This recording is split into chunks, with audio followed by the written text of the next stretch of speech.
A esta hora, como todos los días jueves, nos place darle la bienvenida a un político de los connotados, de los más conocidos, un hombre que es una enciclopedia viviente porque conoce datos, hechos, detalles que son muy importantes. El apreciado doctor Diego Delgado, bienvenido, un placer tenerlo acá a través de Radio Colosal. Arranquemos con un tema, propongo el tema Bucarán. Nos volvieron a hacer el show el día de ayer, y digo show porque se transmitió por televisión en directo, las lágrimas, los lamentos, y al final hoy Bucarán fue puesto en libertad. Menos de 24 horas para que vaya nomás a la casita y siga tranquilo. ¿Hasta cuándo aguantamos tanto show, doctor? Bienvenido, un placer escucharle. ¿Cuál es su análisis? A ver, muy buenas tardes. Un saludo para usted, para quienes son los colaboradores de la radio y a los distinguidos radioyentes. Bueno, yo creo que es necesario que hagamos algunas reflexiones, porque hay cosas que no se puede en definitiva uno hacer una afirmación rotunda, porque son temas que de alguna manera están investigándose. Lo primero que a mí me parece llamativo es que una acusación que le han sacado últimamente a Bucarán es el de lo que se llama la delincuencia organizada. Pero me llama la atención porque le están haciendo la inculpación en torno a 2, 3 piezas de carácter arqueológico que tendría en su casa. Me parece que igualmente está el hecho de que tenía un arma de fuego y que además se hacen los que se equivocan y le ponen un artículo que se refiere a la producción de armas biológicas, que creo que evidentemente no es ese objetivo. Es muy difícil, no es químico, pero bueno, esa es la acusación. Y hay otras cosas que igualmente uno tiene que analizar con objetividad. A ver, primero, ¿es delincuencia organizada? Si es delincuencia organizada, uno tiene que comparar. ¿Por qué no hay un juicio de delincuencia organizada en contra de Correa, en contra del señor Mr. Vidrio, el ingeniero Jorge Glass Spinelli? Se han llevado 70,000 millones de dólares y la gente está olvidándose de que allí están negociados, pero colosales, gigantescos, inconmensurables. El de la refinería de Esmeraldas, el de la refinería invisible del Aromo, el de los $4 por cada barril de exportación de petróleo, que son 300,000 barriles diarios, la compra de aproximadamente 35,411 vehículos nuevos, que son 5,411 vehículos más que todos los que compra o tiene Japón, que tiene 130 millones de habitantes. Y el Ecuador compró 5,400 carros más que todo Japón y de golpe. Y no hay ningún tipo de denuncia, de juicio por delincuencia organizada, no hay juicio de peculado, no hay nada absolutamente en contra de Correa, que de acuerdo a los datos de del Banco Interamericano de Desarrollo y además de eso de la Organización de la Cooperación Económica de la Unión Europea, ellos calculan que se han llevado 70,000 millones.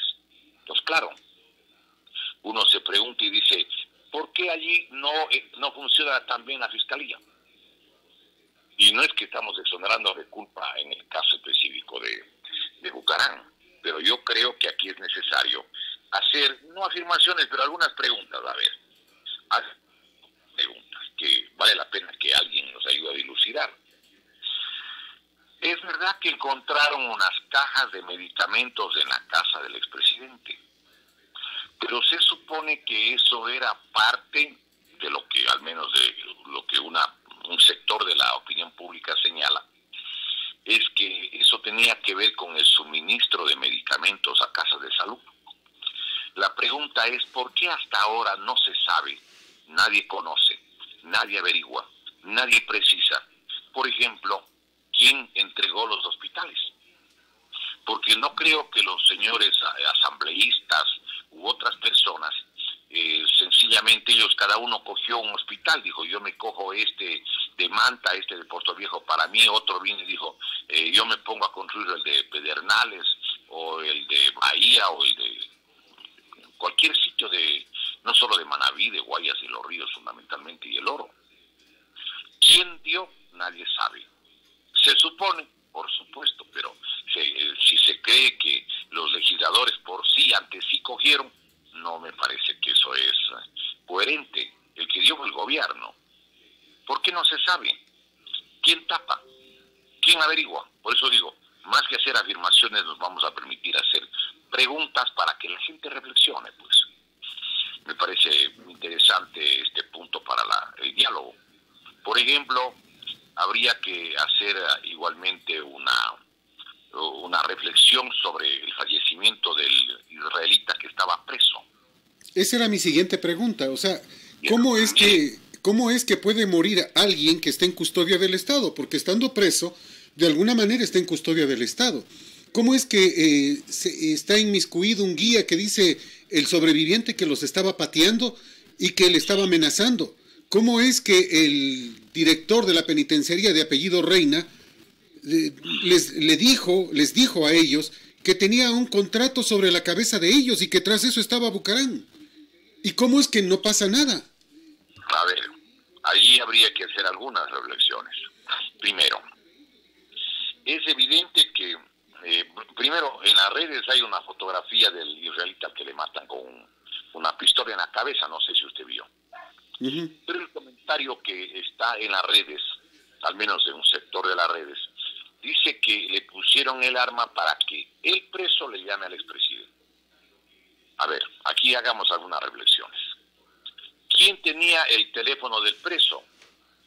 Pero ¿era o no posible que el número de Bucarán tengan las personas que evidentemente manejan la seguridad en el país? ¿Cómo así tenía pues un teléfono celular el preso si existe en el Código Orgánico Integral Penal penas de 1 a 3 años si es que alguien tiene celular dentro de la cárcel o no? Sí, señor. Sí, a ver, entonces vamos analizando, hagamos, digamos, una reflexión, un análisis. A ver, no le matan de un disparo, sino le matan a golpes. Sí. ¿Por qué le matan a golpes? Primero, ¿quién tiene la llave de esa celda? Alguien debía tener, porque no me vengan con el cuento de que quizá le mató el compañero de celda, que era otro ciudadano nacido, o al menos de nacionalidad israelí. Los dos son los agredidos, el uno no muere, pero el otro sí muere.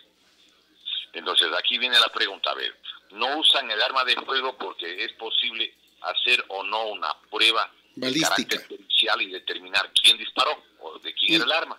Obvio. Por supuesto. Entonces, para que eso no pase, entiendo que le dieron con la pesa o con alguna cosa. Con una pesa. Con una pesa. Eso dicen, ¿cómo no? Dicen con una pesa, ya, perfecto. Pero allí cabe una pregunta. ¿Quién tiene las llaves de las celdas? ¿Quién tenía la llave de la celda 20 del área consular de la penitenciaría del litoral donde estaban detenidos los dos israelitas? Guías y director. Guías y director. Ya también tiene que el director responder, porque también hay otro hecho que puede suceder con el otro sobreviviente. ¿Le pueden hacer declarar cosas bajo amenaza o no? Claro. Entonces tampoco se puede confiar plenamente lo que diga, en cualquier sentido de lo que pudiera decir. Él no va a decir respecto a la gente que podría tener el poder o no. Claro. A ver, sigamos analizando entonces. Dijeron que el centinela o el guardián de la celda 20 le habían matado. ¿Se acordará usted que se presenta? Sábado 18 horas, exactamente. ¿Cómo? Está con un pantalón que es tipo camuflaje oscuro. Sí, podría haber sido guardián. Pero ¿quién sabía quién es el guardián? ¿Quién podía tener esa precisión? ¿Quién podía manejar la información de dónde vivía este señor? ¿El director? Porque, bueno, es un sospechoso, pero quizás no es el único. ¿Podría haber sabido o no otra gente también? Sí. ¿Cómo así? Eran parte de la, digamos, de la jugada, como diríamos.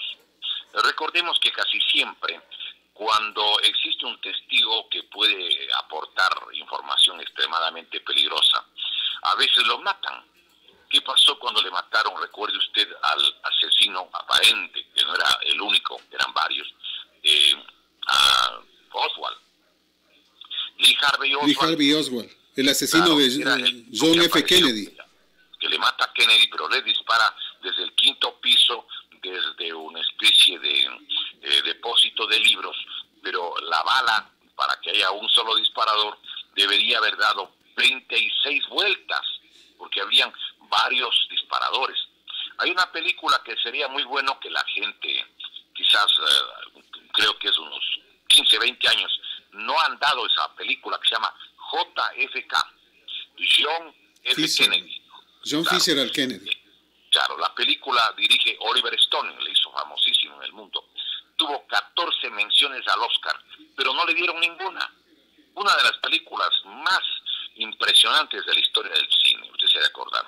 Y ahí se ve incluso videos y tomas que nadie en el mundo las había visto antes, como por ejemplo del hecho de que Kennedy le tiene un disparo bajo la barbilla, que no lo podían haber hecho desde atrás, desde el sitio justamente del depósito de libros, y se destapa la cabeza y los sesos caen hacia la parte de atrás, o sea, la parte en la que estaba Oswald. De acuerdo a la ley de la inercia, no puede pues el disparo hacer que regresen hasta el lado del tipo que le disparó, sino debería haber ido al otro lado. Pero podría haber sido el que manejaba el vehículo, que eso es una de las hipótesis. Y ahí tiene una fotografía que sacó un ex agente de la CIA años después y que luego lo mataron también. Es decir, le mataron a Oswald para que Oswald no cuente quiénes le contrataron, quiénes eran los contactos, quiénes estaban involucrados en la muerte de John Kennedy. Los desaparecieron. Demos otro ejemplo de testigos en los que, por ejemplo, los eliminan. Recuerde usted que cuando le disparan a Abdón Calderón Muñoz, en la noche del 28 al 29 de noviembre de 1978, luego de la primera vuelta electoral del año 78, cuando gana Jaime Roldós Aguilera, le exigían a él que él diga que ha habido fraude para tratar de anular las elecciones en las que ganó Jaime Roldós Aguilera. La primera vuelta para hacer que la segunda vuelta entren otros candidatos y, claro, no permitir que Jaime Roldós sea el presidente. Muere Abdón Calderón, pero habían dos tipos que están en la moto el momento que le disparan. El uno era el Plin Méndez, Guillermo Plin Méndez, y el otro era el Gordo Lucho. El Plin Méndez se fue a esconder en Ambato, donde un amigo alza pesa y un agente de unos gimnasios, donde dio información con la que él se salvó, porque ya habló, él ya contó lo que sabía. Pero el Gordo Lucho desapareció del planeta porque obviamente no querían que él tampoco declare nada. Y habían dos estudiantes de la Universidad de Guayaquil, del Estatal de Guayaquil, que vieron a los de la moto cuando se acercaron a Abdón Calderón y que eran de un grupo cercano a los Atalas, al frente de lucha estudiantil de los Atalas, que se llamaban, les decían Atalas porque cuando les preguntaban que cómo se llama ese grupo, decía que son Atalas, otras cosas, ¿sí? Bueno, ¿qué es lo que sucede? Descubrieron por casualidad los que eran los hechores, pero desaparecieron al otro testigo que era el Gordo Lucho. ¿Para qué lo desaparecieron? Para que no pueda dar testimonio, para que no pueda esclarecerse las cosas. Cuando uno lee los libros de la mafia de los Estados Unidos, Alfonso Capone, o Al Capone como se llama, y la gente del grupo de él que llamaban la Mano Negra, ¿sí?, tenían la costumbre de que a los que podrían ser testigos de lo que sabían demasiado los mataban ellos mismos, porque tenía el criterio Al Capone, ¿sí?, que es el que hereda el poder después de Lucky Luciani. Dice justamente de que el mejor testigo es el testigo que ha estado muerto o fallecido, para que ya no hable nunca. Y recordemos que habían gente que eran parte de la organización La Mano Negra y que cuando la policía les llevaba a declarar frente a los jueces que no habían sido comprados, porque no a todos habían comprado, los disparaban, porque justamente no querían testigos. Entonces aquí habría que preguntar lo que en el derecho romano alguna vez comentamos en la radio mismo. Ahí hay un par de latinajos que dice quid prodest, quid bono. ¿A quién favorece? ¿A quién beneficia? Demos un ejemplo concreto de esto. Si un abuelo o abuela tiene 2 nietos y dice, si paso del 1 de diciembre del año 2019, perdón, si sobrevivo más del 2019, entonces el heredero es el nieto A. Pero si no llego hasta el 2020, el heredero es el nieto B, ¿sí? noche del 31 de diciembre del 19 fallece. ¿Quién es el sospechoso? Evidentemente no va a ser el sospechoso el que pierde la fortuna por no haber llegado al año 2020. El que podría haberse favorecido es el nieto, que recibía todos los bienes porque no llegó al 2020. Recordemos que es el método de deducción que se llama, y que valdría la pena pues hacer memoria, es el que utiliza justamente el sabio Salomón. Cuando las dos mujeres van a reclamarle por el hijo vivo, cada una tenía un hijito, pero falleció, le sofocó. En esa época no había el INECEL ni luz eléctrica, y la madre, sin quererlo, pues le asfixió al niño. Fueron a reclamarle, a decirle de que le entreguen el hijo la una y la otra mujer. Entonces una de ellas, aceptando un poco la insinuación de Salomón, dice, tal vez hay que partirle, y entonces ella dice, sí, que le partan. Pero la otra, que era la verdadera madre, dice, no, ¿cómo van a permitir que le partan? No, más vale que ella se lleve. Claro, pues era la madre. Era deducción, ¿no? Es simple deducción. Claro, el método deductivo.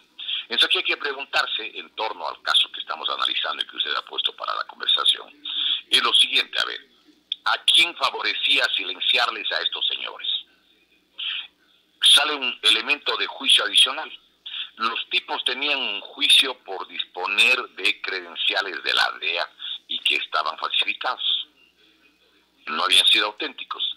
Pero aparece que quienes le habrían entregado era personal que estaba cercano a la vicepresidencia. No sé si usted vio en las redes y en algunos... Y Ayunda también. Y Ayunda también, dice.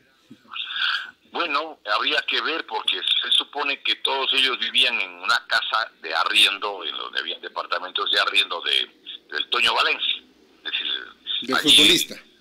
Claro, del futbolista que estaba en la liga hasta hace poco y que jugó en el Manchester United, que era de la selección nacional.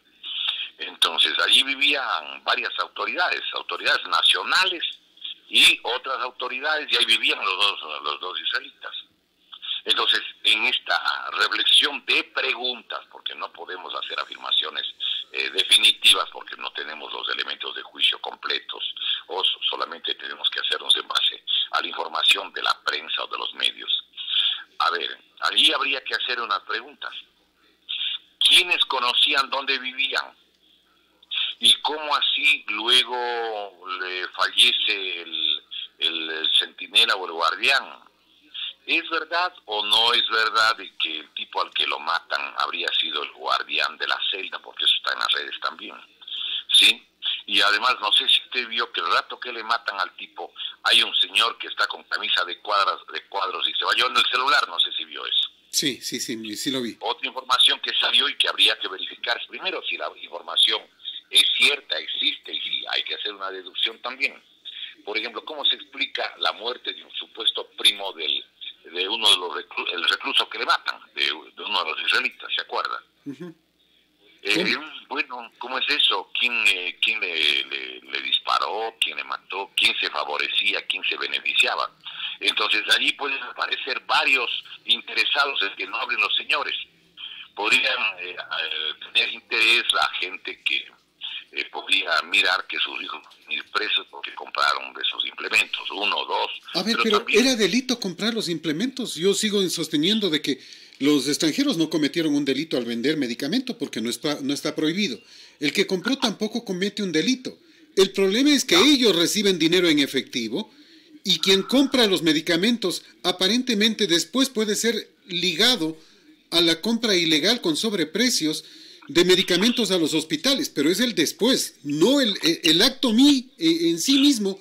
Yo no le encuentro un dolo, porque para mí no es un delito vender mascarillas y pruebas PCR.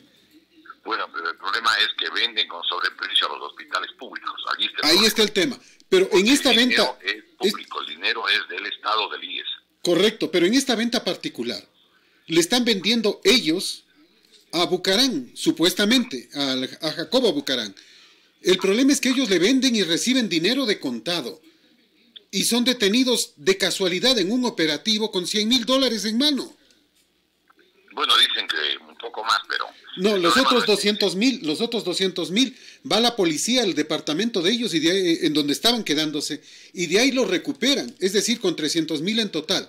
Pero originalmente los detienen con $100,000 en la mano. Ya, pero allí hay que hacer algunas deducciones complementarias.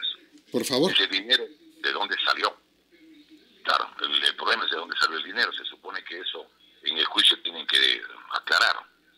¿Sí? El otro asunto también que llama la atención es, ¿cuál va a ser la versión del sobreviviente? Y claro, allí hay una cantidad de cosas complementarias que la gente tiene que también meditar, ¿no? A ver, uno, el artículo 455 del Código Orgánico Integral Penal señala de que cualquier tipo de acusación, por eso digo, no hacemos acusación a nadie, solo estamos haciendo preguntas o una especie de ejercicio mental de reflexión. Dice que puede hacerse una acusación en base a hechos reales, en base a pruebas que se podrían obtener en el proceso, de acuerdo a la ley, es decir, cuando el juez autoriza, hagan esta prueba, tomen esta evidencia, hagan esta verificación. Y tiene una frase el artículo 455 del Código Orgánico Integral Penal, y es justamente que no puede basarse nada en presunciones. Claro, la única presunción que debe haber es la presunción de inocencia. Todos son inocentes mientras no se declare la culpabilidad. Ahora, a mí me da la impresión que también pudo haber habido en la detención del expresidente pues un poco de ánimo de amedrentar, un poco de show. ¿Por qué razón? Mire, él tiene, según la información de prensa, como 68 años, 68 o 69 años, va cerca de los 70 años. Es decir, no necesariamente él debería estar en un centro de detención, salvo de que se diera una de su culpabilidad. Pero tiene que el proceso aclararlo, evidenciarlo uno.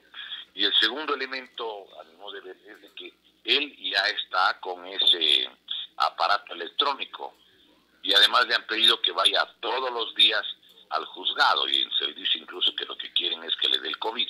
Bueno, ese es otro asunto. Pero sí es un poco de reflexionar sobre este otro hecho, ¿no? ¿A cuántos detenidos o cuántos involucrados o cuántos sospechosos se les obliga o se les pide que vayan todos los días al juzgado? Así no les trataron a los hermanos digamos, a uno, porque no a los que no le hicieron nada. Álvaro Espinel, ¿se acuerdan? Claro. El señor se fue sacando, digamos, esta manilla electrónica. El grillete. El grillete, y les fue dejando una notita agradeciéndoles, burlándose. Pero ese trato no le dan arresto. Entonces, uno tiene que aquí, a mi modo de ver, ¿sí?, esperar, ver qué sucede. Pero también yo creo que hubo alguna gente que salió duramente agredida, pues bueno, no agredida, pero develada cuando menos, en el programa del domingo a la noche del expresidente. Recordemos que él se refirió en términos duros al comandante de la policía, entiendo, del Guayas, al menos no sé, nacional, un señor general Carrillo. Patricio Carrillo, comandante general de la policía. Se refirió también a la señora ministra del Interior, se refirió al presidente en funciones y se refirió a un banquero relevante del país como el máximo accionista, entiendo, al menos era del banco del Pichincha. Uh-huh. Ahora, aquí hay otras cosas que no pueden tampoco dejar de analizarse. A ver, estos negocios de venta de medicamentos, en el que aparece un señor Salcedo Bonilla involucrado, resulta que vendía los medicamentos a las casas de salud de carácter estatal o público, o sea, hospitales o hospitales del IES, desde el año 2012. 2012, estamos hablando de hace 8 años atrás. O sea, no empezó esto ahora con la pandemia. Segundo, he visto yo una carta en la que entiendo que por defender a su hermano, el ex asambleísta, el abogado Santiago Bucarán, hace un árbol genealógico y demuestra que la señora ex candidata de Alianza País a la alcaldía de Guayaquil y ex asambleísta en 2 periodos, doctora Viviana Bonilla, ¿sí?, es prima de Salcedo Bonilla, el que aparece como pan amigo de uno de los hijos del expresidente.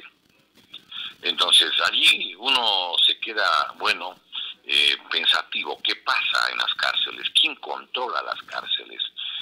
¿Quién puede, digamos, influenciar determinados hechos, o existen grupos que ya al margen del Estado lo están manejando. Recuerde usted que el lunes anterior, o sea, hace prácticamente unos 14 días atrás, ese lunes hubo 11 muertos, ¿se acordará usted?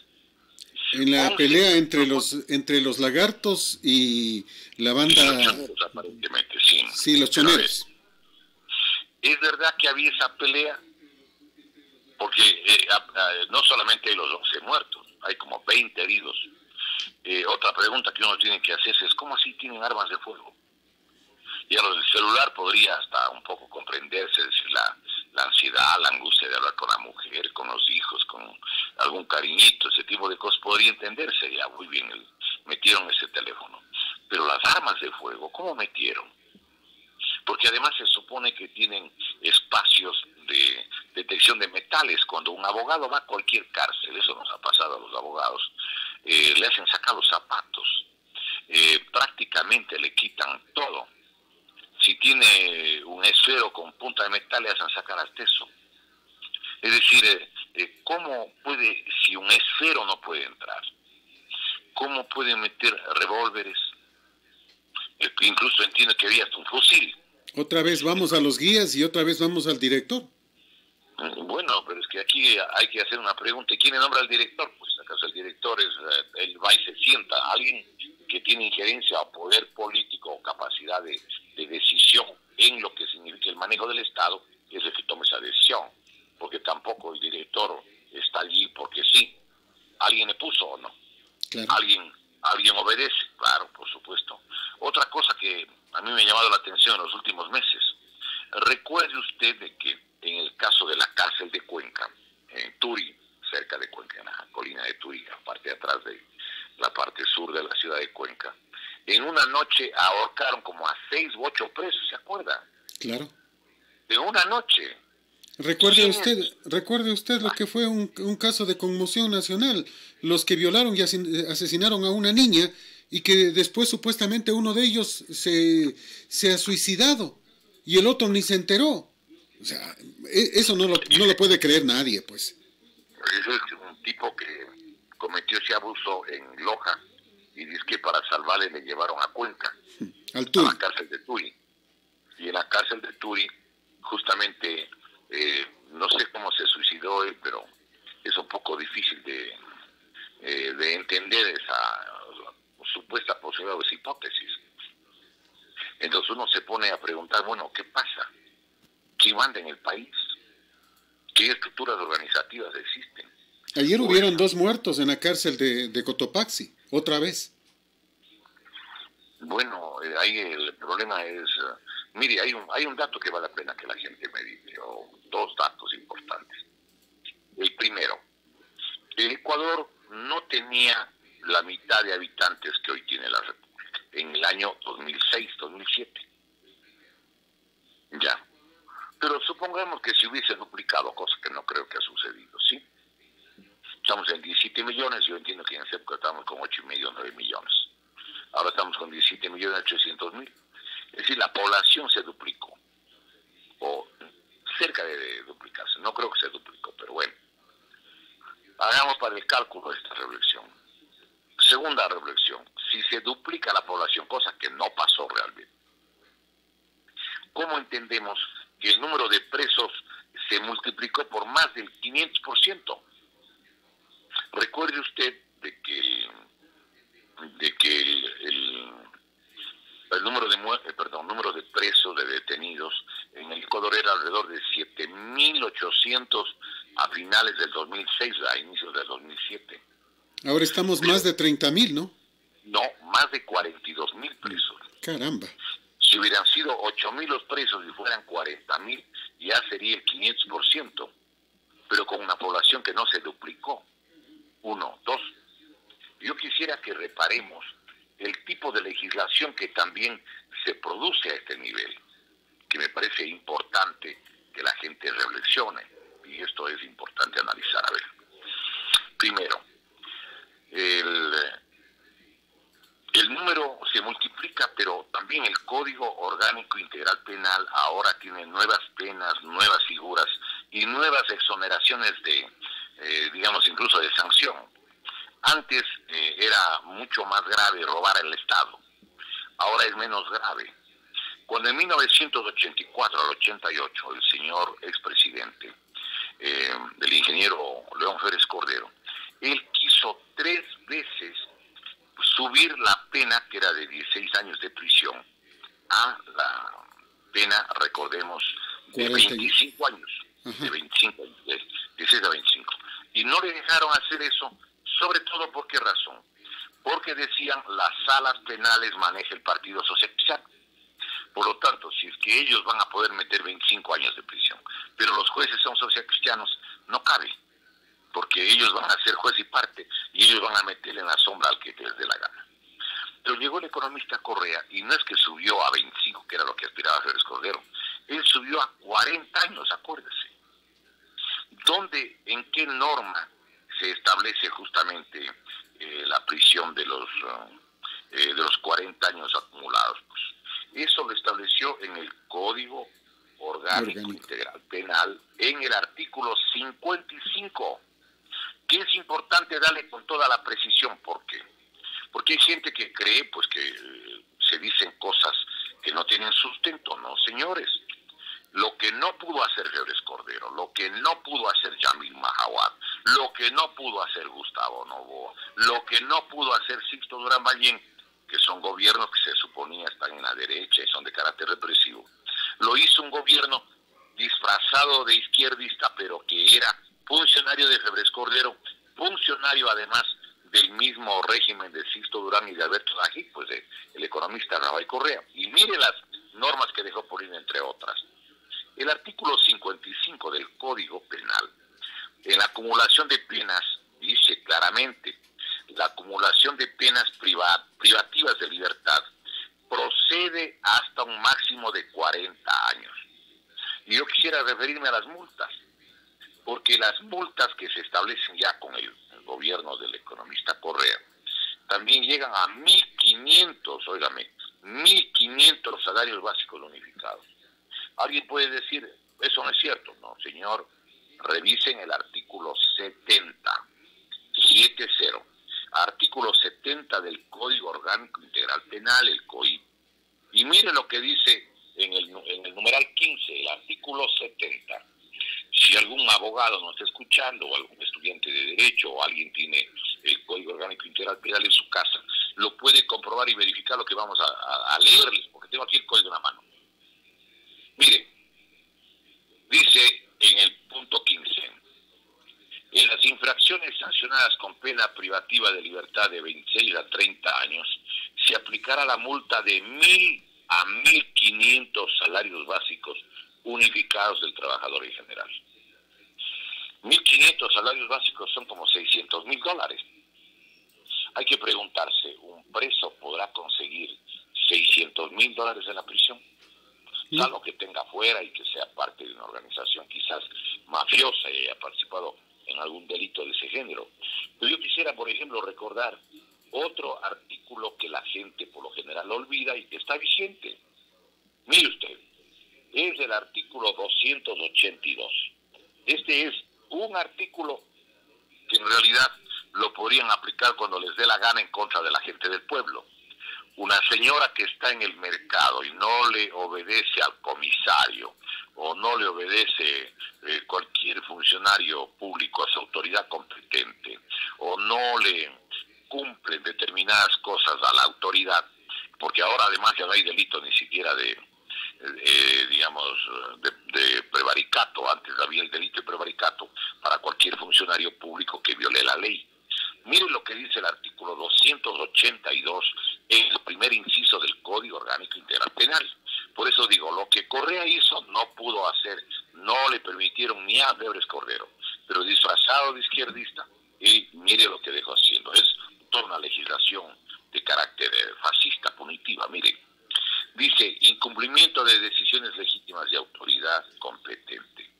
La persona que incumpla órdenes, prohibiciones específicas o legalmente debidas, dice, dirigidas a ella por autoridad competente, en el marco de sus facultades legales será sancionada con pena privativa de libertad de 1 a 3 años. Yo pregunto, ¿las autoridades de comunicación pueden tomar decisiones respecto a los medios de comunicación y comunicar a aquellos, por ejemplo, a los que administran o manejan una emisora? Sí, y lo hacen. Por supuesto, pero mire usted esta arma que tienen a mano, el artículo 282, inciso primero del Código Orgánico Integral Penal. Una señora no le obedece al comisario municipal que está dando las instrucciones dentro de los pecados de la ciudad. Podría o no ir preso de 1 a 3 años. Yo quiero que la gente recuerde las exageraciones que este tipo de legislación ha permitido. Hay un periodista que se dedica a la caricatura, Javier Bonilla. Bonilla, sí. Él hace las caricaturas en Diario El Universo. ¿Qué sucede? Recordemos que un distinguido futbolista, miembro de la selección nacional, leyó, porque le había dado haciendo el asesor, una media paginita para que lea, para que se luzca, para que obviamente a lo mejor el video vaya al WhatsApp de sus paisanos. Pero este caballero, el rato de leer, claro, se atranca, seguramente se puso nervioso, o lo más probable, no sabía leer. Y en tal caso uno tiene que preguntarse, cuando el caricaturista hace una caricatura de un legislador que no sabe leer, ¿sí? Entonces, claro, uno puede sacar muchas deducciones. ¿Cómo eligen gente que no está, digamos, con la capacitación académica, profesional, la previsión social y política que le da la experiencia para saber qué legisla y cuáles van a ser los posibles efectos? Y recordemos lo que sucedió. Le metieron juicio a Bonil y le hicieron pagar $92.500 porque había hecho una caricatura y le acusaron de delito de odio. Una cosa increíble, no sé si en el mundo habrá algún periodista, un caricaturista, que le cobran $92.500. Estamos hablando de casi $100.000, el valor de una casa mediana. El trabajo de 10 años, por lo menos, de Bonil. Mucho más. Pero yo quiero que recordemos otro dato que me parece importante. Recordemos lo que le pasó al columnista del diario El Universo, del mismo diario El Universo. ¿Quién era el columnista? Emilio Palacio. Emilio Palacio. Él dijo una cosa que era muy cierta. Dijo, el señor presidente está equivocado porque ¿cómo puede él decir o hacer tal cosa? Porque mañana, otro día, puede venir un gobierno de signo contrario y le podría acusar de que él tiene responsabilidad en los hechos del 30S. En delitos de lesa humanidad. Claro, ese era todo. Más bien era un consejo. Más bien era un consejo para que solucione el problema. Una advertencia, diciendo, señor, no comete el error, porque mañana otro día, si usted procede mal ahora, le van a usted a hacer lo mismo, en blanco y negro. Ese era todo. Pues les demandó el presidente Correa diciendo que le han hecho un daño moral, siendo él el presidente de la República, e hizo un cálculo alegre de supuestamente lo que a él le ha perjudicado ese artículo. Primero, le siguió juicio a los 2 dueños del periódico, a los mayores accionistas, porque el ánimo era quitarles el periódico, pues no cabe otra duda, demandar por $80 millones. Y también le ponían allí, digamos, para justificar el delito de responsabilidad compartida. Exactamente, con ese criterio. Antes había, acuérdese del delito la infidelidad. Era el antiguo artículo 222 del Código Penal, ¿sí? Y entonces podía haber habido un adulterio. Con el delito de adulterio, pues entonces imagínense, podría haber sido también, responsable en esta situación el carpintero que hizo la cama, con ese tipo de criterio. Pero, ¿qué es lo que sucedió? Primero, el periodista estaba opinando de acuerdo a las garantías que le permite el artículo 19 de la Declaración Universal de los Derechos Humanos, que dice, todo individuo tiene derecho a la libertad de opinión y de expresión, y este derecho incluye el de no ser molestado a causa de sus opiniones. el de investigar y recibir informaciones y opiniones, y el de difundirlas sin limitación de fronteras por cualquier medio de expresión. Clarísimo. Declaración Universal de los Derechos Humanos, artículo 19, que tiene tanto valor o más que la propia Constitución, según el artículo 424, inciso segundo, y artículo 426, inciso segundo, de la Constitución de la República. Pues bien, recuerden que le mandaron a pagar 40 millones de dólares y el juez Paredes firmó la sentencia, que obviamente le trajeron preelaborada, pues. No puede alguien leer 5,000 páginas en una noche y encima de eso firmar. Recordemos el texto de la sentencia, que tenía 156 páginas, solo de la sentencia ya redactada, 156, diciendo que el señor tuvo, pues, no sé, 20 horas diciendo que a dormir solo 2 o 3. Imaginemos lo que significa eso. ¿Cómo pudo redactar? Es un mago, un genio. No, la explicación simple era de que llevaron en un drive externo, una memory, le llevaron para que imprime, para que firme, es todo. El juez, ¿qué pasó? No es que le votaron, le llevaron a la Corte Provincial, pues a la Corte Provincial de Justicia del Guayas. Y entonces, ¿qué es lo que hacía? Descubrieron que la Administración de Justicia, cuando se trataba de medios de comunicación, podría resultar una mina jugosa o una, nueva industria sin chimenea.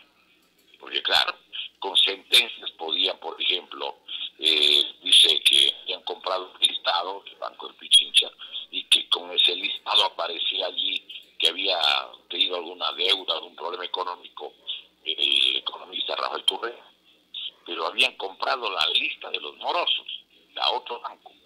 Y entonces él demandó diciendo que le han hecho un daño moral y pidió $600,000, que claro, el juez le dio, tome sus $600,000. Y cuando le dijeron al director del SRI, pero señor, que cuando menos pague los impuestos de los $600,000 que recibe, dijeron que no, porque se trataba de supuestamente un bien de beneficio familiar y no sé cuántas cosas. Metieron un pretexto que no tenía razón de ser. Es decir, ¿por qué pasa todo esto? Lamentablemente estamos en una sociedad donde no tenemos una garantía, de ser una colectividad con garantías civilizatorias. La diferencia entre el hombre primitivo, entre la barbarie y la civilización, es que se supone que en la civilización deben existir garantías de los derechos, una forma mínima de responsabilidad colectiva individual para asumir los excesos que pueda cometer una persona. ¿Cómo cambiamos estas leyes, mi doctor? Y hago esta pregunta porque en la Constitución de 1998 decía muy claramente que una persona a la que se le haya iniciado un proceso legal no podía ser candidato. Ahora vemos a Bucaram, que anuncia que va a ser candidato con grillete en el tobillo, con una serie de acusaciones, y no pasa nada. Vemos a Correa, que va a ser candidato. Marcela Guiñaga, que debe devolver $41,000 y que pide la Contraloría le retiren la calidad de asambleísta, va a ser candidata. Probablemente la señora Viviana Bonilla será candidata también, porque de esa forma además va a tener inmunidad, entre comillas, por no decir impunidad. Hoy vimos, por ejemplo, que nos volvieron a tomar el pelo. María de los Ángeles Duarte, la hija de Ángel Duarte Valverde, yo supongo que este político de concentración de fuerzas populares debe estar revolviéndose en su tumba, viendo cómo su hija le hace quedar mal, pues porque realmente es terrible. Hoy se escondió, o más bien se refugió en embajada argentina, porque tiene un hijo de un ciudadano argentino, entonces el niño es medio argentino, y ella está pidiendo que, pese a que tiene una sentencia, la embajada le acepte como refugiada porque es perseguida política. ¿Y usted cree que a lo mejor no le van a dar si es el gobierno de los señores de doña Cristina Fernández? Ya deben haber hablado antes con Cristina, primerito. Pero claro, perdóneme, ahora, ¿por qué pasa esto? A ver, recuerde usted que en el Ecuador, ¿sí?, no existen, digamos, leyes que garanticen la posibilidad del digamos, una justicia independiente. Yo quiero recordar que no es posible que en el Ecuador pueda haber un juicio si es que la Fiscalía no hace la acusación. Por ejemplo, entiendo que están trabajando para que Correa pueda afirmar y decir, miren, tanto que dijeron de mí, pero no hay un solo juicio porque no hay una sola prueba. ¿Cómo se explica de que no hay un solo juicio de peculado, no hay un solo juicio de enriquecimiento ilícito, no hay un solo juicio de delincuencia organizada? Porque sigue siendo el mismo gobierno de él, con Lenín Moreno al frente, pero es el mismo correísmo, es lo mismo, no ha cambiado. Claro. No olvide usted que hicieron el fraude para eso, ¿no? Entonces, alguien puede decir, pero ¿por qué? ¿Cuáles son las pruebas? ¿Dónde las pruebas del fraude? Pero si las pruebas del fraude son facilísimas de demostrar, porque es cuestión de coger el listado de los ecuatorianos mayores de 16 años, de acuerdo a la información del INEC, del Instituto Nacional de Estadísticas y Censos, y hay que coger el listado del Consejo Nacional Electoral. Cuando le eligieron al señor Lenín Moreno, que no fue elegido, le proclamaron, seamos exactos, y el economista Correa estuvo feliz de la vida, incluso le condecoró al doctor Juan Pablo Pozo por los servicios prestados, y porque claro, tenía un presidente que le iba a cubrir las espaldas y que no le iba a hacer devolver un solo centavo. Y no solo eso, sino que además iba a incumplir su engaño en la campaña electoral cuando, recordemos, pues allí se decía que iban a hacer la cirugía mayor contra la corrupción, que iban a hacer una comisión como la que formó Guatemala con la colaboración de las Naciones Unidas, que es la CICIG, la Cooperación Internacional, es la Comisión Internacional contra la Impunidad de Guatemala, de sus primeras letras, CICIG. Y esa comisión que no le costaba un solo centavo a Guatemala, porque pagaba a las Naciones Unidas y pagaba a la Unión Europea, a todos los juristas, a los técnicos jurídicos, a los expertos, a los forenses, a todos pagaba las Naciones Unidas. El señor presidente proclamado, no digo elegido, el huésped de Carondelet. Claro, es decir, ¿qué es lo que hizo? Él no formó la comisión de la CICIG, no hizo la cirugía mayor, se guardaron todo y bajo la apariencia de que están hechos los que pelean, en los hechos le han dejado que no le toquen, no haya un solo juicio, y además de eso, recordemos pues, cuando uno coge el listado de los electores, los mayores de 16 años, del año 2017, uno encuentra que mientras el Consejo Nacional Electoral hablaba de 11.118.306 ciudadanos, el Consejo Nacional Electoral inflaba esa cifra, la que era la anterior justamente del INEC, del Instituto Nacional de Estadísticas y Censos, y ellos dijeron no, inflaron en 1.617.486 votantes fantasmas, inflaron a 12.735.792 votantes fantasmas, inexistentes. Y ahora van a agregarle venezolanos también. Claro, la gente de todo lado. Además, por ahí hay una norma que permite que se registren en los consulados, en los sitios de servicio exterior, prácticamente sin control. Es decir, es clarísimo lo que va a pasar. Hay un objetivo que van a continuar. Alguna vez en un programa anterior nos referimos de cómo había el entendimiento entre el correísmo y el Partido Social Cristiano, que son los que están controlando. Mire, la doctora Atamain, ella era la viceministra de Agricultura del gobierno de Correa, cuando estaba de ministro, entiendo, el señor licenciado, el sociólogo Miguel Carvajal. Él era el ministro y estaba de viceministra la señora Diana Atamain. Luego en el Consejo Nacional Electoral también estaba quien. Recordemos, allí estuvo, le eligieron al vocal, auspiciado por el Partido Social Cristiano, el ingeniero electrónico José Cabrera Zurita. Y el tercer voto era de la asambleísta correísta de la provincia de Cotopaxi, la doctora Estela Cero.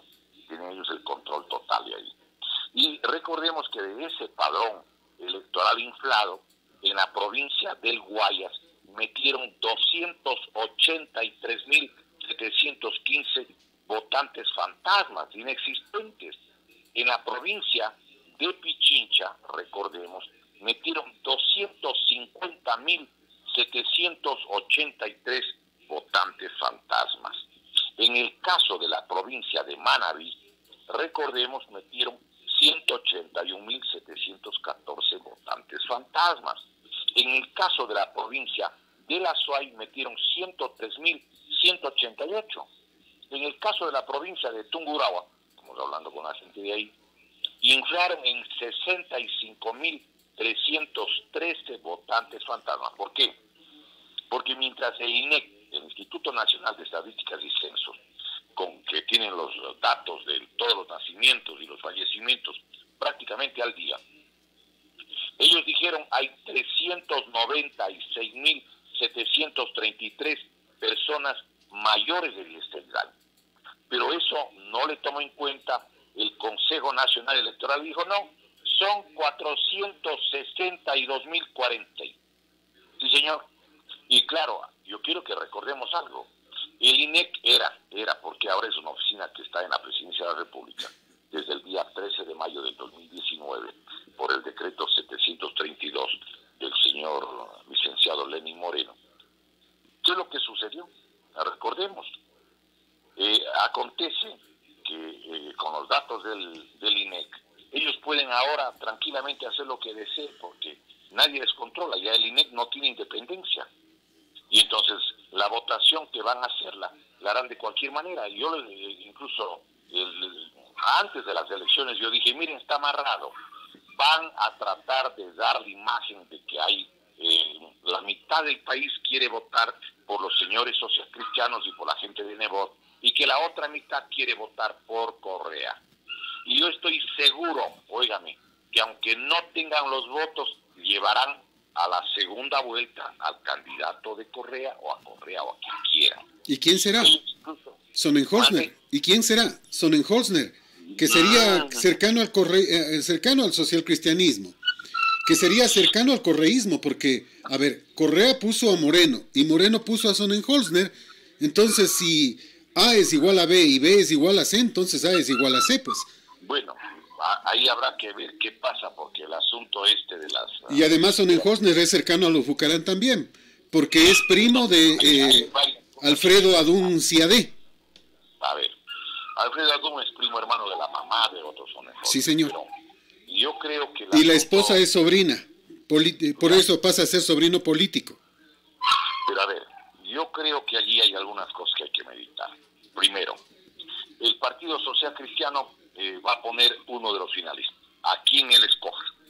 No me extrañaría que luego de lo que le hicieron al Álvaro Noboa en el año 98 y en el año 2006, le pusieran de candidato auspiciado por ellos. A ver, le ponen de candidato a la presidencia, por dar un ejemplo, Álvaro Noboa. ¿Podrían o no ponerle un candidato como hipótesis, como posibilidad, a lo mejor a alguien cercano al Partido Social Cristiano en binomio? Y como ya le negaron, teniendo esa mayoría, ya le negaron el partido Adelante Ecuador Adelante, a lo mejor le hacen y le auspician por la lista 6 o no. Puede ser. Claro, es decir, por eso no está todo... Pero el otro candidato sería Sonnenholzner, también por la lista 6. Bueno... Lo dijo Luis Fernando Torres, de Ambato, y lo ratificó Carlos Vera en uno de sus programas. Vera está muy cercano, por cierto, al Partido Social Cristiano. Sí, claro, hombre cercano a la dirigencia de ellos. Pero hay una cosa que valdría la pena aquí recordar. Esa fue una declaración quizás anterior a lo que acaba de salir esta información de los últimos días. Pero, bueno, una reflexión. A ver, los socialcristianos van a tener su finalista, porque ellos además, junto con el correísmo, se repartieron todo. E incluso sacaron candidatos, prácticamente una especie, como llaman, hicieron una incorporación. Lo dijimos en algún programa anterior. Recuerde que el director del Partido Social Cristiano en la ciudad de Quito y en Pichincha era Santiago Guarderas. Y él estuvo de primer candidato a concejal con la lista de Yunda, porque la lista de Yunda tenía que ser la ganadora. porque era parte del correísmo. Por eso allí fue de candidato Guarderas, es la deducción, pues, lo lógico. Entonces, hoy es el vicealcalde de Quito, ¿quién? El señor Santiago Guarderas. Si le sacaran a Yunda, ¿quién queda con la alcaldía de Quito? El exdirector del Partido Social Cristiano y candidato asambleísta del año 2017. Claro. 1, 2. ¿Quién fue el candidato que encabezó la lista de concejales en Guayaquil con la candidata, la doctora Viviana Bonilla, para la, recordemos, para la, concretamente, para... el Consejo Municipal. Al Consejo Municipal, sí, para Carlos Luis Morales. Carlos Luis Morales. Y Carlos Luis Morales acabó de prefecto. Por los social cristianos. Ya no está. Sea porque falleció por cualquier razón, no sé, dicen que, bueno, podría haber pasado mil cosas ahí en ese fallecimiento, pero al fallecer él, hoy, en la prefectura del Guayas, ¿quién maneja? ¿El Partido Social Cristiano o no? Sí, sí. Yo quiero que recordemos además otra cosa, porque esto no hay por dónde extraviarse. A ver, ¿qué pasaría si en 3 meses o 6 meses le sacan a Alvarito, si es que es el candidato, como hipótesis, como posibilidad simplemente política? Yo quiero recordar que ellos han estado casi siempre en la dirección del país. Quiero recordar, y mire, la gente puede incluso revisar la Constitución de la República, el artículo 318. No puede el agua potable, el agua estar en manos de compañías extranjeras. Pero el agua, en el caso de Guayaquil, el caso de Interagua, está en Interagua, que eso expresamente prohíbe la Constitución de la República. Pero claro, en los acuerdos entre el señor Nebot y Correa, pues sencillamente allí no hay ningún problema, porque eso es parte de los acuerdos políticos. Sería bueno que la gente recuerde, dígame si hay una sola denuncia que hubiera hecho el Partido Social Cristiano mientras, recordemos, mientras fue presidente de la República, el economista Correa. No, ninguna. Ninguna. Y también hay que preguntar que el señor Lasso. Tampoco. Bueno, es que Lasso fue aportante también. Y recuerda que en el 2014 Correa decía que al fin tenía una oposición con la que podía conversar y vanagloriaba y elevaba a Lasso, pues en el 2014. Pero además entiendo que son compañeros de congregación, pues. Hay una entrevista que le hacen al señor Guillermo Lasso, que está publicada en la revista Vistazo, del día 17 de diciembre del año 1998, en la que él dice que es, miembro del Opus Dei. Y hay las fotografías, recuerde usted, del grupo de oración San Pablo de los Gustavinos, ¿sí? En la que allí aparecen en la foto justamente los que eran parte de los gustavinos, a quienes siempre se les vinculó, no solo con Gustavo Novoa, pues se llaman los gustavinos, sino gente que estuvo cercana al Opus Dei. Recuerde que el economista Rafael Correa fue el encargado de todo el sistema educativo financiado por el Banco Interamericano de Desarrollo, por el BID. Recordemos que además no trabajó nunca para el BID, o sea, cobró nada más. Bueno, pero aquí yo quiero recordarle 3 cosas, porque vale la pena decir con santo y seña para que la gente no crea que aquí le estamos, como dicen en la baraja, faroleando. Hay un libro que se llama Mi Vida así se llama. Es del doctor Gustavo Novoa Bejarano, que se lo editó en la editorial LNS, Librería Nacional Salesiana, de la comunidad, claro, de este nombre, en el año 2013. Yo busqué por todas las librerías, me fui a las bibliotecas de las universidades, porque sabía que existe el libro, pero no sabía dónde hay. Óigame, me viajé a Guayaquil a buscar el libro y encontré en la biblioteca de la Universidad Católica Santiago de Guayaquil. Allí hay una colección de fotografías entre la página 135 y a la 143, donde están los llamados gustavinos, las fotos de los gustavinos. Allí están los ejercicios espirituales desde la década del 70 con los padres Ángel Bota, Alfredo Espinosa, Eduardo Sandoval, Jerónimo Ortega, en Vallenita, desde 1975. En ese libro, vale la pena señalar, están justamente los gustavinos o la gente que sería pues cercana al Opus. Hay un artículo que publicó el diario el diario, digamos, el Miami Herald, ¿sí? De fecha 11 de noviembre del año 2002. 11 de noviembre del 2002. Ahí se publica un amplio reportaje del periodista e investigador Gerardo Reyes, un periodista que, como todos los periodistas, son testigos. Y él tituló el trabajo de investigación de él La red del Opus Dei en América Latina, donde destaca la presencia en puestos de mando presidencial de varios países, como por ejemplo estaba Álvaro Uribe Vélez en Colombia. Él va precisando varias cosas sobre, por ejemplo, la trayectoria de Gustavo Noboa Bejarano, quien estaba en la presentación de los libros del fundador del Opus Dei, de José María Escrivá de Balaguer, manda una delegación al Vaticano igualmente cuando le canonizan, cuando entiendo que le beatifican, todo ese tipo de hechos. Pero además ahí va demostrando cómo la presidenta del Congreso peruano, Marta Chávez, la ministra de Defensa de Colombia, digamos, cuando estaba con Álvaro Uribe, y que es la actual vicepresidenta de Colombia con Iván Duque, doña Marta Lucía Ramírez, también era parte de la congregación. Así es. El candidato a la presidencia de Chile, Joaquín Lavín, exministro del general Pinochet, y era candidato por la Unión Independiente Democrática, entre otros. Todos ellos estaban vinculados con el Opus. Y dice además una cosa que vale la pena indicar, que Gustavo Noboa destaca que incluso envió una delegación a la canonización de José María Escrivá de Balaguer el 4 de octubre del año 2002 y resalta su presencia en actos públicos de esta congregación desde 1995, cuando por ejemplo estuvo en la presentación del libro El Santo Rosario de José María Escrivá de Balaguer.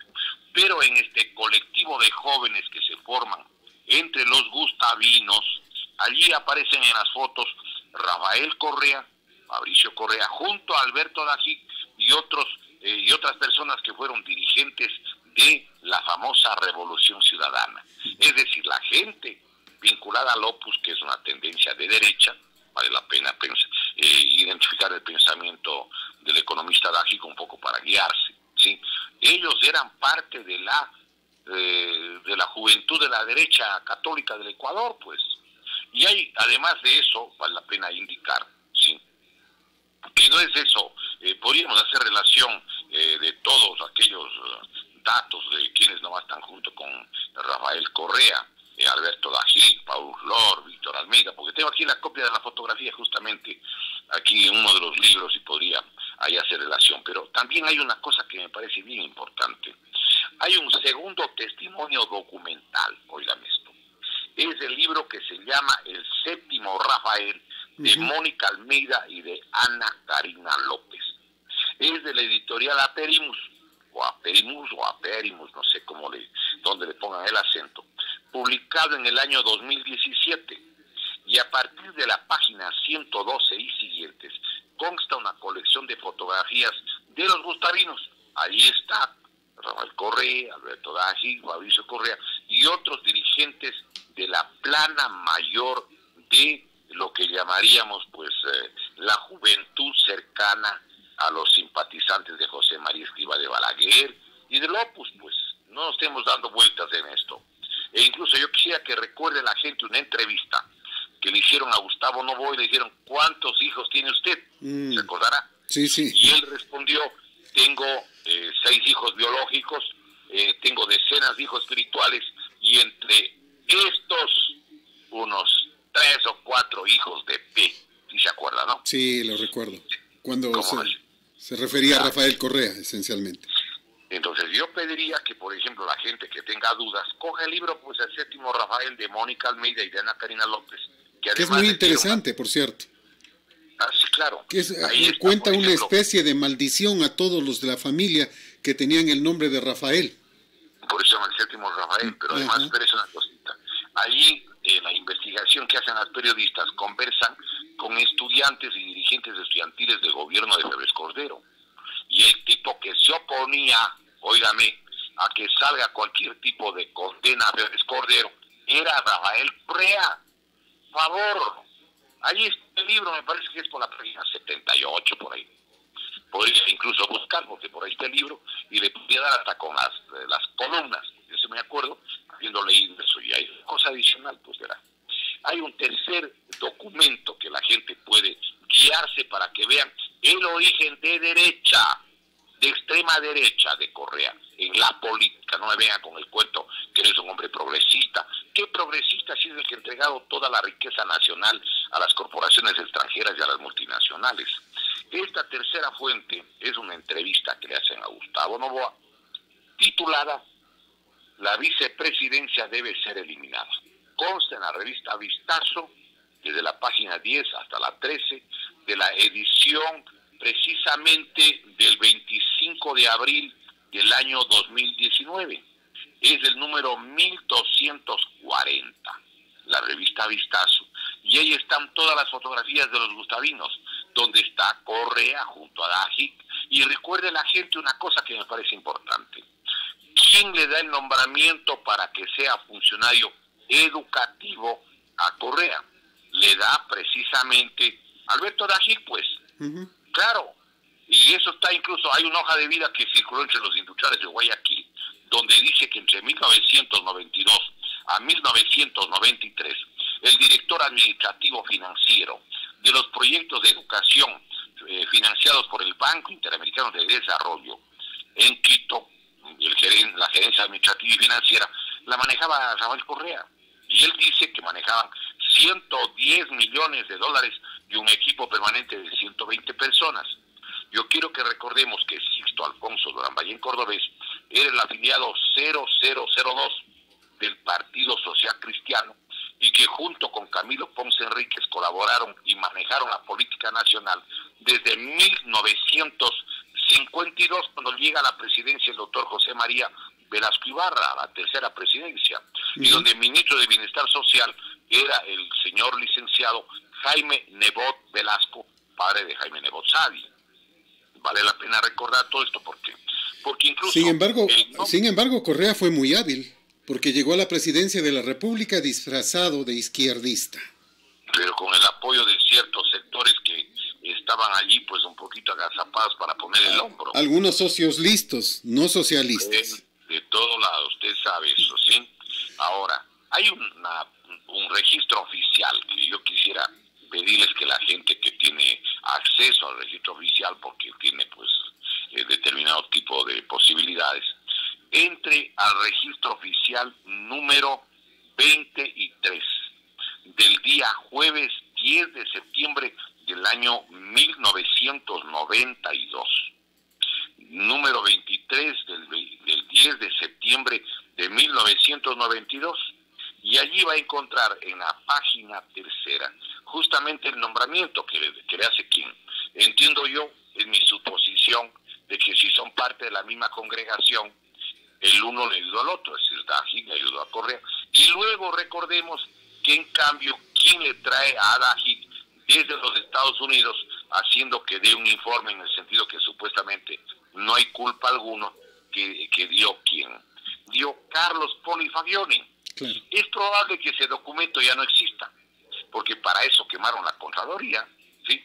Pero en ese informe, recordemos que le exime de toda culpa, justamente... En el tema gastos reservados. De los 21,000 millones de sucres que manejaron en esa época. Pero yo quiero además recordar algo, porque siempre le quisieron presentar como que si fuera un cristiano progresista, Correa. Y yo tengo la copia del discurso que él da el día 12 de abril del año 2007 con motivo de los 450 años de la Fundación de Cuenca, y que lo publicó también Diario El Mercurio el día siguiente, viernes 13 de abril del 2007, en la página sexta, en la que él en el discurso todavía no utilizaba el teleprompter, con papeles en mano, teleprompter es del vídeo que nadie ve pero que sí te pueden leer. Él dice: no soy heredero de una trasnochada teología de la liberación. Él dice: no soy heredero de una trasnochada teología de la liberación. Clarísimo. Y entonces él se va ubicando, pero luego con la propaganda, alguna gente supongo que habrá tenido algún nexo con la izquierda alguna vez, dice: no, pues tienes que decir mejor que sois de la teología de la liberación. Pero, óigame, se le cayó en cuenta clarito su conducta. ¿Cuándo? Recordemos que había durante 42 años trabajado los carmelitas descalzos de la región amazónica en Sucumbíos, donde murió justamente Monseñor Lavaca, donde una misionera de apellido colombiano, entiendo que igualmente ella fallece allí, ¿sí? Son lanceados por los Aucas, como llamaban en esa época, ¿sí? Y recordemos que la persona que era una religiosa de apellido Arango, y había el obispo, el misionero que estuvo 42 años allí atendiendo a digamos, a los refugiados que venían de Colombia, de todos los sectores, porque la gente huía de Colombia, y les atendía, y era el misionero, y manejaba la Isamis, que ahora, la iglesia de Sucumbíos, la Isamis. Él sí, un hombre muy progresista, el obispo que se llamaba, pues recuerde usted, Gonzalo López Marañón, de ascendencia española, y que hizo una huelga de hambre siendo obispo en justamente, no en el Ejido, sino más allácito, en la Alameda. En Alameda, junto a la laguna, hizo una huelga de hambre, exigiendo que respeten a la comunidad de los carmelitas, porque el presidente Correa le llevó allá, digamos, a la provincia de Sucumbíos, a un grupo que el Papa actual, el Papa Francisco, les ha puesto una especie de inspección, porque es un grupo de extrema derecha y es un desprendimiento del grupo Tradición, Familia y Propiedad, del TDP de Correa de Oliveira. Ese grupo se llama Heraldos del Evangelio, y le trajeron a un argentino, a un obispo que lo nombraron a Ibarguren, y le llevó Monseñor Antonio Arregui, que era el obispo de Guayaquil y jefe del Opus Dei a nivel de los religiosos, justamente a que le sustituya a Gonzalo López Marañón, acordémonos. Sí. Y Gonzalo López Marañón acaba de fallecer en las misiones de África, en Angola, justamente hace no más de 1 año y medio, 2 años, pero el que le mandó sacando a toda la comunidad de la región de Sucumbíos fue el presidente Correa. Y él mismo decía que él se identificaba con el grupo de los Heraldos del Evangelio, y que el padre Ricardo, que era su capellán y el sacerdote espiritual o guía espiritual de él en la iglesia de Fátima en Quito, era el grupo con el que él se identificaba, que es un grupo de extrema derecha, que en Brasil le ubican justamente como un grupo cercano a las posiciones fascistas. Y esto, a ver, ¿quién lo dice? A ver, porque esto también no es cuento, pues aquí el que dice lo que yo le estoy señalando son obispos, oírame de qué calibre. Uno de ellos acaba de morir, el de Olinda y Recife, ¿sí? Hace creo que no son 8 días que falleció. Es Pedro de Casaldalga. El otro que un poco ha ido ubicando, porque también le ordenaron que Nos quedamos se nos cortó la comunicación, ¿sí? Se nos cortó la comunicación. Bueno, estamos cerrando. Este es un diálogo que siempre es interesante, un diálogo muy especial y que, como siempre, va a continuar. Es interesante ir conociendo de voz directa muchos temas que la historia los tiene. Gracias por acompañarnos. Es colosal su radio.